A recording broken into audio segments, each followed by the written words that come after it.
Hello, നമസ്കാരം. ഞാനിന്ന് ചുണ്ടങ്ങ പക്ഷീൻ്റെ കഥയാണ് പറയുന്നത് കേട്ടോ. പണ്ട് ഊണ് കഴിക്കുന്ന സമയത്ത്, പ്രത്യേകിച്ച് രാത്രി, അമ്മ മടിയിലിരുത്തി പലവട്ടം പറഞ്ഞു തന്ന ഒരു കഥയാണ്. അത് എത്ര പ്രാവശ്യം പറഞ്ഞു തന്നിട്ടുണ്ടാവും എന്ന് എനിക്കറിയില്ല. വീണ്ടും വീണ്ടും എന്തായാലും എത്ര പ്രാവശ്യം കേട്ടാലും ഞങ്ങൾക്ക് മതി വരാത്തൊരു കഥയാണ് ചുണ്ടങ്ങ പക്ഷീൻ്റെ കഥ.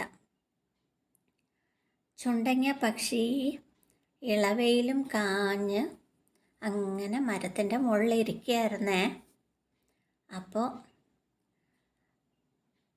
അതിന് മുട്ടയിടാനുള്ള ഒരു കാലാണ്.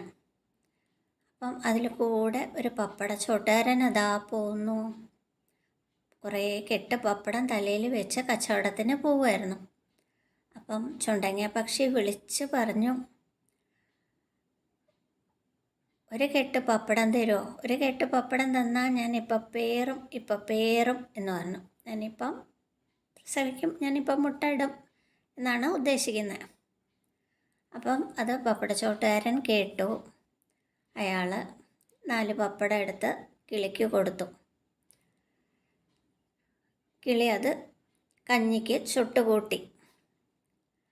പിന്നെ അടുത്ത ദിവസം ഒരു പഴക്കച്ചവടക്കാരനാണ് പോകുന്നത്. പഴക്കൊലയും തലയിൽ വെച്ചിട്ടാണ് പോകുന്നത്. അപ്പം അയാളടുത്ത് ചോദിച്ചു, ഒരു കായ പഴം തരുമോ? ഒരു കായ പഴം എനിക്ക് തന്നാൽ ഞാൻ ഇപ്പം പേറും എന്ന് പറഞ്ഞു. അപ്പം അയാൾ എന്ത് ചെയ്തു? കൊലേൻ്റെ അകത്തുനിന്ന് ഒരു പഴം ഇരിഞ്ഞ് കിളിയിരിക്കുന്ന മരത്തിൻ്റെ മുകളിൽ അവിടെ വെച്ച് കൊടുത്തു. അപ്പോൾ കിളിക്ക് ഭയങ്കര സന്തോഷമായി.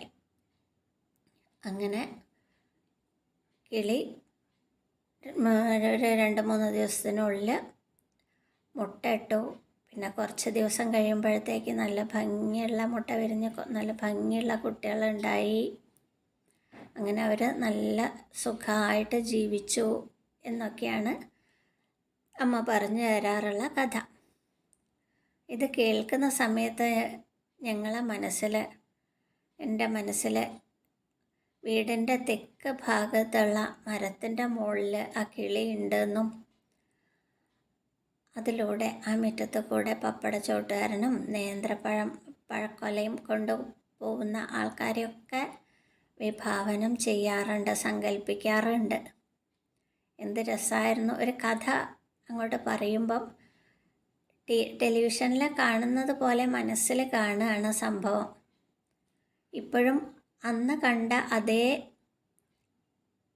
സങ്കല്പം തന്നെയാണ് ഇപ്പോഴും ആ കഥ കേൾക്കുമ്പോൾ. കിളീൻ്റെ സ്ഥാനം ഒക്കെ അത് തന്നെയാണ്.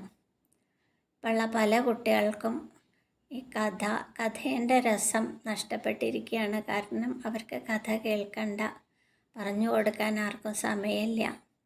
TV, മൊബൈൽ മാത്രം മതി എന്നുള്ളൊരവസ്ഥയാണ്.